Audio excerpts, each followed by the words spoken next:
Imagine a field that you would play sports on. And imagine that field is covered in lots of random sports equipment, like a tennis ball, a bowling ball, a catcher's mitt, a hockey stick.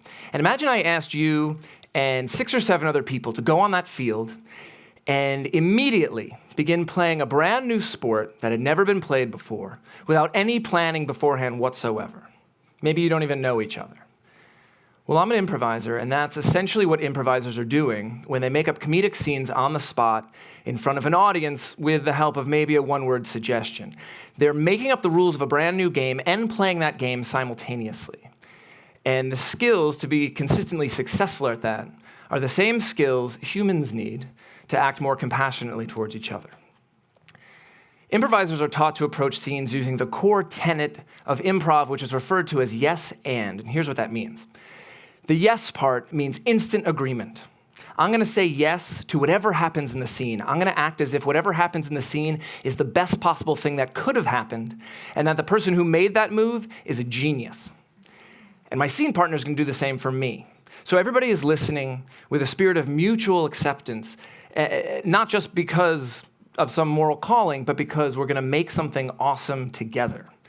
There's a recognition that your success and my success are totally intertwined.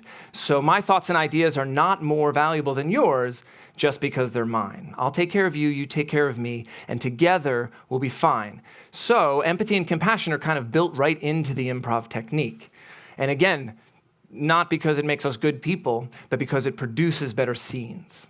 So if in this new sport, somebody, without even knowing why, picks up that tennis ball and throws it high in the air, instead of wondering what to do next or asking somebody else or just shaking your head and walking away, all the other players are going to say yes to that, meaning, despite the fact that they have no idea what comes next, and there's an entire audience watching them and waiting for them, they all instantly agree that that is exactly how this new sport begins.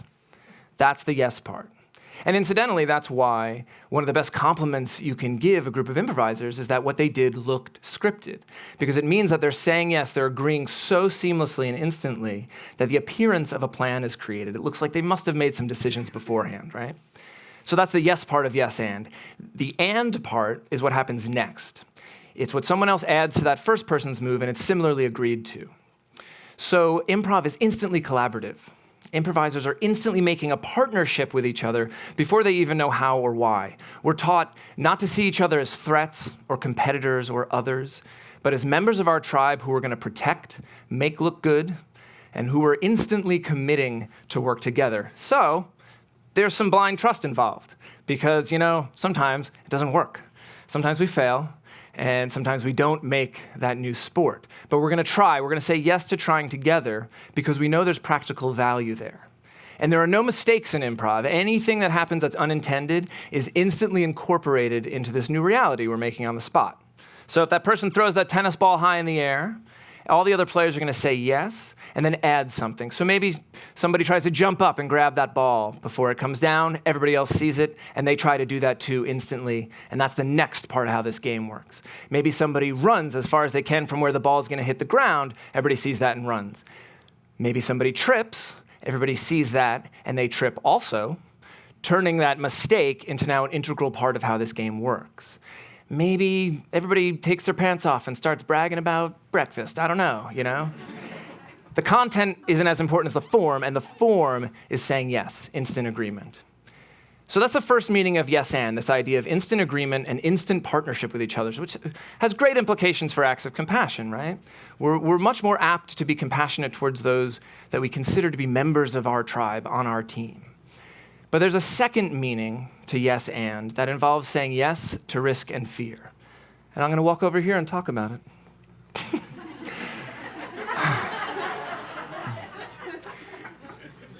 Improv technique lays out an internal strategy for saying yes to risk and the fear of the unknown.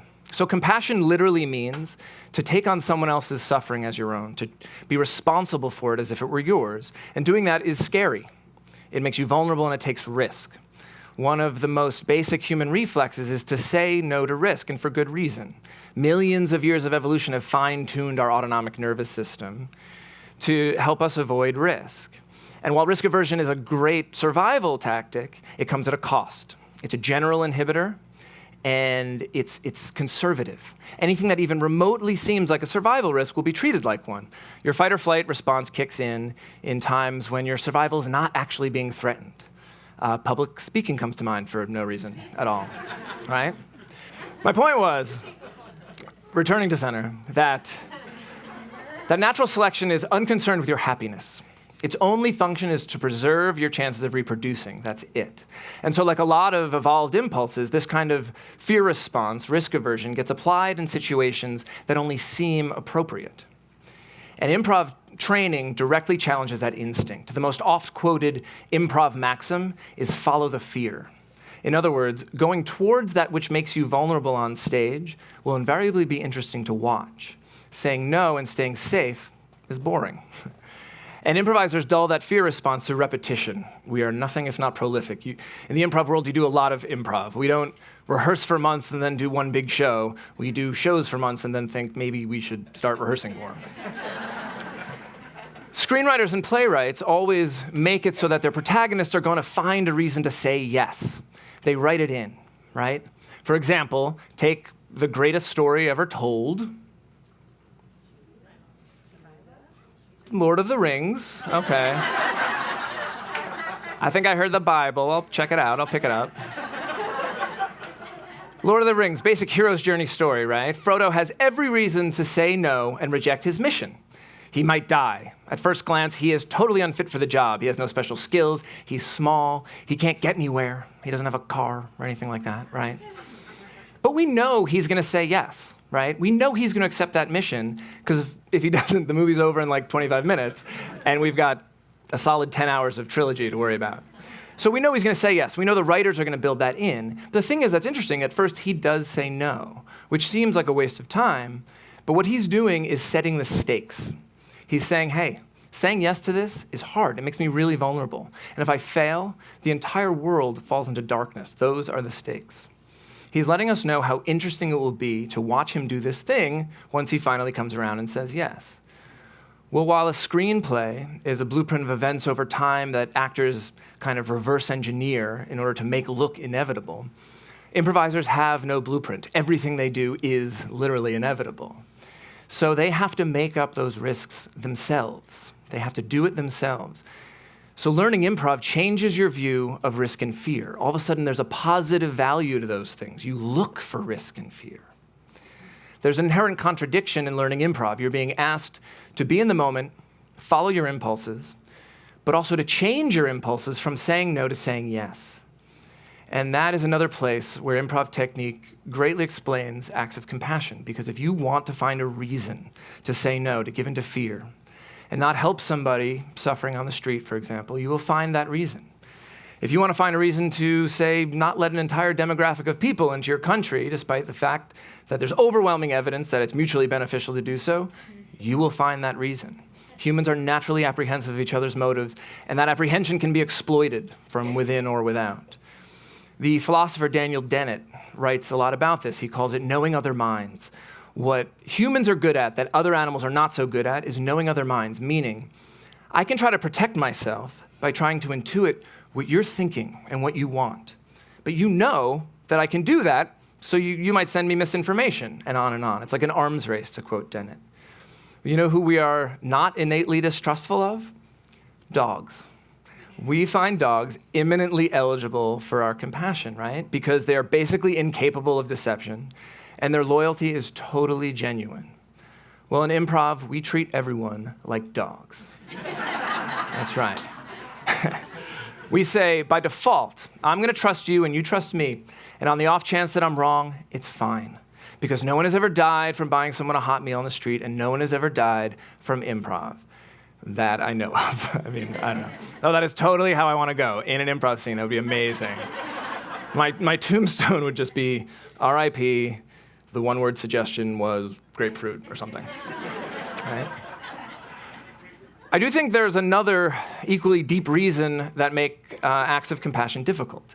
I remember my first year living in New York City. I was out with a group of people, and someone approached us on the street and asked for some change, and I gave this guy some change, and after he left, someone else in the group made fun of me, made me feel foolish, like I got conned. And I remember being angry but I also remember thinking he was definitely wrong, but I couldn't articulate why. And what I subsequently learned was what that guy was playing into is what social psychologists refer to as the just world hypothesis.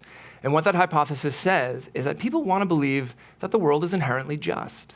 Because if it is, then you can control your fate. Because the idea that despite your best intentions, you still might wind up catastrophically unlucky or victimized is terrifying.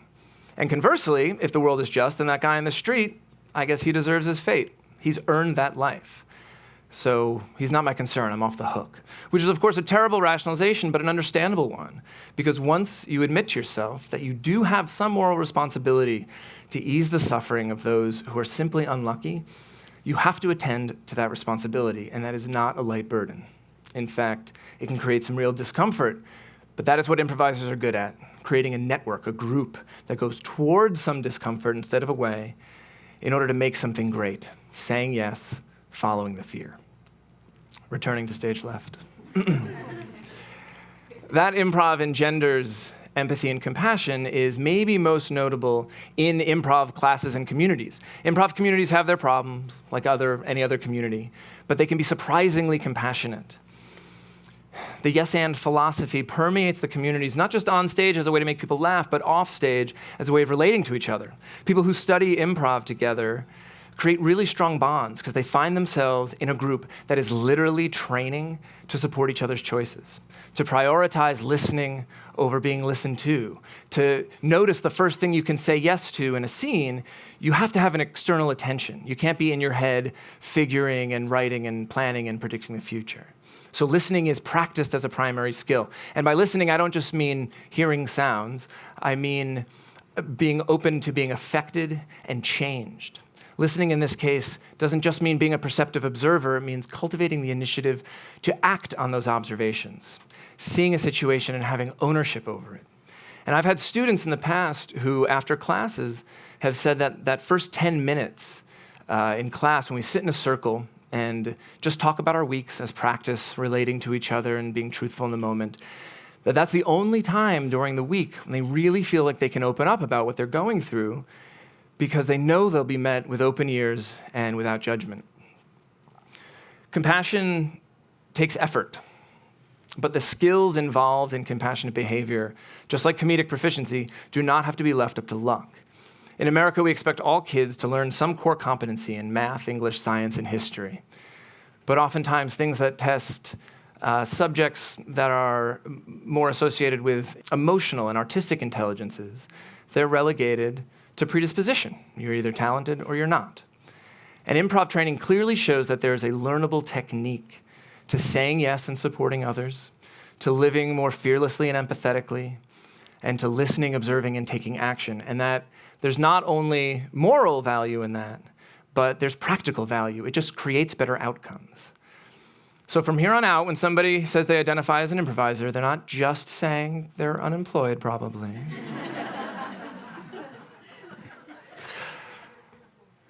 So in conclusion, am I really saying that if everybody took improv class and improvisers ran our governments and institutions, that the world would really be a better place? Yes, yes. Thank you.